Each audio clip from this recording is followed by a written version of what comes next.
Non joinder नाम से ही पता लग रहा है, यदि आपने किसी व्यक्ति को केस में ज्वाइन नहीं कराया, उस व्यक्ति को केस में शामिल नहीं किया, इंक्लूड नहीं किया, वह कहलाएगा नॉन जॉइंडर।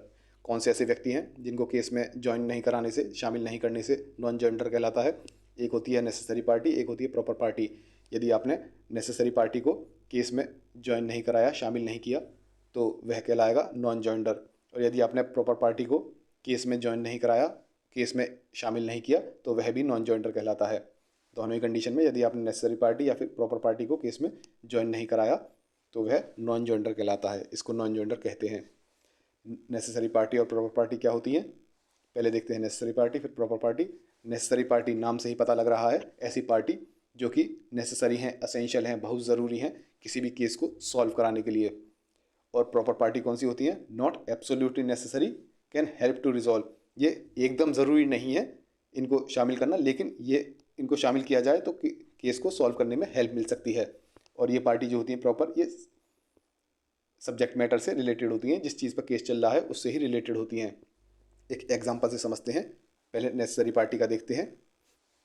मान लीजिए बी और सी किसी ज़मीन के मालिक हैं, दोनों ही ज़मीन के मालिक हैं।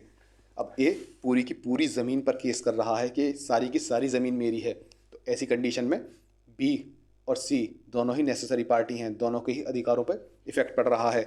यदि इस पूरी ज़मीन पर केस किया है और ए ने केवल बी को ही शामिल किया है केस में, तो ऐसे नहीं चलेगा। यहाँ पर सी भी नेसेसरी पार्टी है, इसको केस में इंक्लूड करना ज़रूरी है, इसको केस में ज्वाइन करना ज़रूरी है। यह एक नेसेसरी पार्टी है।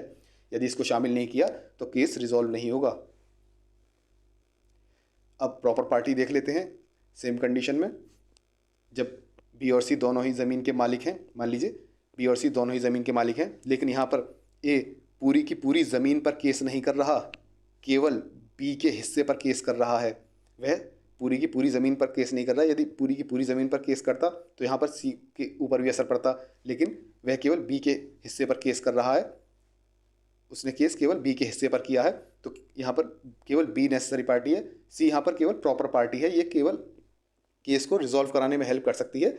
यदि इसको ज्वाइन भी नहीं किया तो भी चल जाएगा, डिसीजन पर कोई इफेक्ट नहीं पड़ेगा, क्योंकि सी के हिस्से पर कोई असर नहीं पड़ रहा है। यहाँ पर ए ने केवल बी के ऊपर, बी के हिस्से पर केस किया है, पूरी की पूरी ज़मीन पर केस नहीं किया।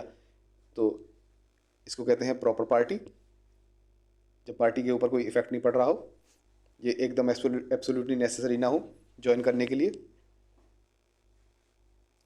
तो नेसेसरी पार्टी जब ज्वाइन नहीं की जाती, उसके नॉन जॉइंडर पे क्या होता है?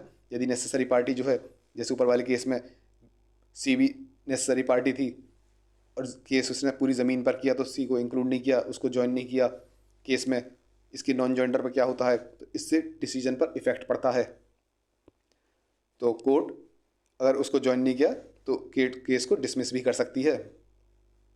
में डिसमिस, या फिर कोर्ट कहेगी कि चलो डिसमिस नहीं करते, लेकिन इंक्लूड किया जाए सी को, अलाउ इंक्लूजन, कहेगी सी को इंक्लूड किया जाए।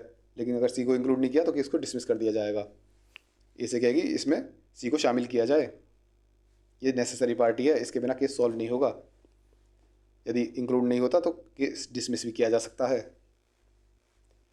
यदि प्रॉपर पार्टी, जब सी के हिस्से पर असर नहीं पड़ रहा, पूरी पूरी ज़मीन पर केस नहीं किया, इन्हें केवल बी के हिस्से पर किया, यदि सी को ऐसी कंडीशन में, जब सी प्रॉपर पार्टी है, ज्वाइन नहीं किया गया, इसके नॉन जॉइंडर पर क्या होगा? डिसीजन पर कोई इफेक्ट नहीं पड़ेगा। लेकिन फिर भी कोर्ट क्या कहते हैं, केस को रिजॉल्व कराने के लिए ये डायरेक्ट कर सकती है कि चलो सी को भी इस केस में ज्वाइन करा दिया जाए एज अ पार्टी के तौर पे, जिससे कि केस को रिजॉल्व करने में हेल्प मिल जाए। सी बता देगा भाई, ज़मीन में जब बी और सी दोनों हिस्सेदार हैं तो सी बता देगा भाई कैसे कैसे कंडीशन है, कितना केस के बारे में इसमें हेल्प मिलेगी, कैसे कैसे ज़मीन का बंटवारा है, क्या है। तो सी यहाँ पर हेल्प करा सकता है रिजॉल्व करने में, और इससे फर्दर डिले वगैरह भी नहीं होंगे और कोई फर्दर डिस्प्यूट वगैरह भी नहीं होंगे, क्योंकि सी को भी इंक्लूड कर लिया गया है भाई इस ज़मीन में। मान लीजिए ज़मीन एक है टोटल, आप भी इस ज़मीन में, आपका नाम है, हालांकि आपके ऊपर केस नहीं करा, लेकिन आप भी अगर इसमें पार्टी बन जाओगे तो बाद में कोई डिस्प्यूट नहीं होगा, अभी चीज़ सारी सॉल्व हो जाएंगी। तो ये था नॉन जॉइंडर, यदि नेसेसरी पार्टी और प्रॉपर पार्टी को ज्वाइन नहीं किया जाता तो क्या क्या होता है। तो नॉन जॉइंडर का मीनिंग क्या है? यदि कोई नेसेसरी या फिर प्रॉपर पर्सन, नेसेसरी पार्टी या प्रॉपर पार्टी को केस में ज्वाइन नहीं किया जाता, उसको केस में इंक्लूड नहीं किया जाता, उसको कहते हैं नॉन जॉइंडर।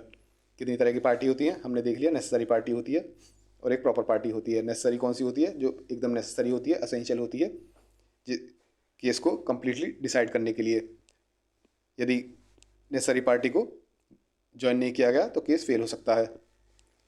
प्रॉपर पार्टी कौन सी होती है? ये हेल्प करती है, एड करती है किसी भी केस को सॉल्व करने के लिए, लेकिन ये असेंशियल नहीं है, एकदम ज़रूरी नहीं है। यदि प्रॉपर पार्टी को ऐड नहीं किया जाए तो उससे केस फेल नहीं होगा, इनवैलिडेट नहीं होगा। तो joinder non joinder of parties, इसका इफेक्ट क्या होता है? तो हमने देख लिया, नेसेसरी पार्टी यदि ज्वाइन नहीं की जाती उसे ओमिट कर दिया जाता है जो ज़रूरी पार्टी है, तो केस फेल हो सकता है, क्योंकि बिना इस पार्टी के एक कंप्लीट और बाइंडिंग जजमेंट पास नहीं किया जा सकता। तो कोर्ट क्या करेगी? कोर्ट अलाउ कर सकती है कि भाई ये जो पार्टी है, नेसेसरी पार्टी है, इसको ऐड कर दिया जाए, क्योंकि इसके बिना केस सॉल्व नहीं होगा। तो कोर्ट इसके लिए अलाउ भी कर सकती है।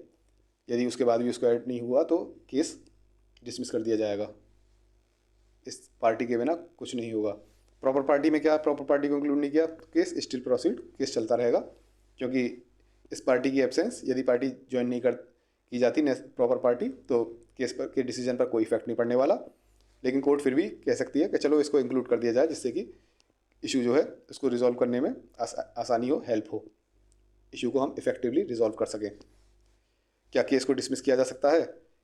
तो इसमें कहते हैं a case can not be dismiss solely due to non joinder except when it involves a necessary party whose absence makes proper adjudication impossible. कि नॉन जॉइंडर नहीं किया किसी पार्टी का तो केस एकदम डिसमिस नहीं करेंगे,